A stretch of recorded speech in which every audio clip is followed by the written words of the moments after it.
നമസ്കാരം. പ്രധാന വാർത്തകൾ.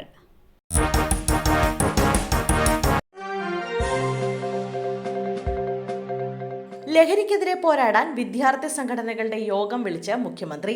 ലഹരി വ്യാപനത്തിനെതിരെ യോഗം വിളിച്ച മുഖ്യമന്ത്രി പിണറായി വിജയൻ. വിദ്യാർത്ഥി സംഘടനകളുടെയും സാംസ്കാരിക സംഘടനാ പ്രതിനിധികളുടെയും മാധ്യമരംഗത്തെ പ്രമുഖരുടെയും യോഗമാണ് മുഖ്യമന്ത്രി വിളിച്ചു ചേർക്കുന്നത്. ഈ മാസം 30-നാണ് മുഖ്യമന്ത്രിയുടെ യോഗം നടക്കുന്നത്. 24-ന് ഉന്നത ഉദ്യോഗസ്ഥരുടെ യോഗവും നേരത്തെ മുഖ്യമന്ത്രി വിളിച്ചിരുന്നു. +1 വിദ്യാർത്ഥിക്ക് സീനിയർ വിദ്യാർത്ഥികളുടെ മർദ്ദനം. +1 വിദ്യാർത്ഥിയുടെ തല പിടിച്ച് ചുമരിലിടിപ്പിച്ച് പരിക്കേൽപ്പിക്കുകയായിരുന്നു. സംഭവത്തിൽ 4 +2 വിദ്യാർത്ഥികൾക്കെതിരെ കേസെടുത്തു.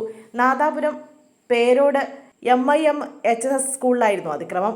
പരീക്ഷ എഴുതാനെത്തിയ കുട്ടിയാണ് സീനിയർ വിദ്യാർത്ഥികൾ മർദ്ദിച്ചത്.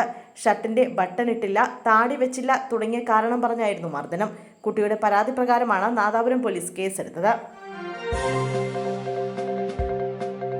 വയോധിക കിണറ്റിൽ വീണ് മരിച്ച നിലയിൽ. വിഴിഞ്ഞം തെരുവ് രാജ്യഭവനിൽ സുകുമാരൻ ആശാരിയുടെ ഭാര്യ A. ശാന്തകുമാരിയാണ് മരിച്ചത്. 71 വയസ്സായിരുന്നു. രാവിലെ മുതൽ ഇവരെ കാണാനില്ലായിരുന്നു. തിരച്ചിൽ നടത്തുന്നതിനിടെ കിണർ മൂടിയത് ഒരു ഭാഗം മാറിക്കിടക്കുന്നത് ബന്ധുക്കളുടെ ശ്രദ്ധയിൽപ്പെട്ടു. തുടർന്ന് നടത്തിയ പരിശോധനയിലാണ് ഇവരെ കിണറ്റിനുള്ളിൽ കണ്ടെത്തിയത്. 30 അടിയോളം താഴ്ചയുള്ള കിണറിൽ പാതിയോളം വെള്ളമുണ്ടായിരുന്നു. ഫയർഫോഴ്സ് എത്തുമ്പോഴേക്കും ശാന്തകുമാരിയുടെ മരണം സംഭവിച്ചു.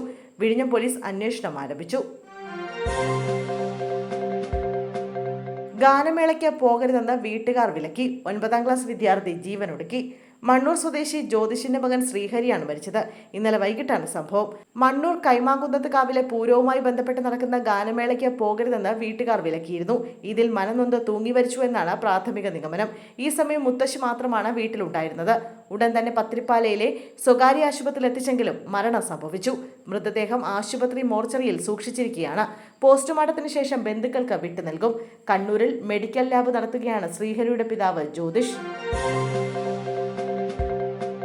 സർക്കാർ ജീവനക്കാരുടെ ക്ഷാമാബത്ത വർദ്ധിപ്പിച്ച് ധനവകുപ്പ് ഉത്തരവിറക്കി. 3% ക്ഷാമാബത്ത വർദ്ധിപ്പിച്ചത്. ഇതോടെ ജീവനക്കാരുടെ ക്ഷാമാബത്ത 12-ൽ നിന്ന് 15%. പെൻഷൻകാർക്ക് 3%, ക്ഷാമാശ്വാസവും അനുവദിച്ചു. UGC ശമ്പളം ലഭിക്കുന്നവർക്ക് 4% വർദ്ധിപ്പിച്ചിട്ടുണ്ട്. ഇതോടെ 34%-ൽ നിന്ന് 38%-മായി DA ഉയരും. ഏപ്രിൽ മാസം മുതൽ ഉയർത്തിയ DA ലഭിച്ചു തുടങ്ങും.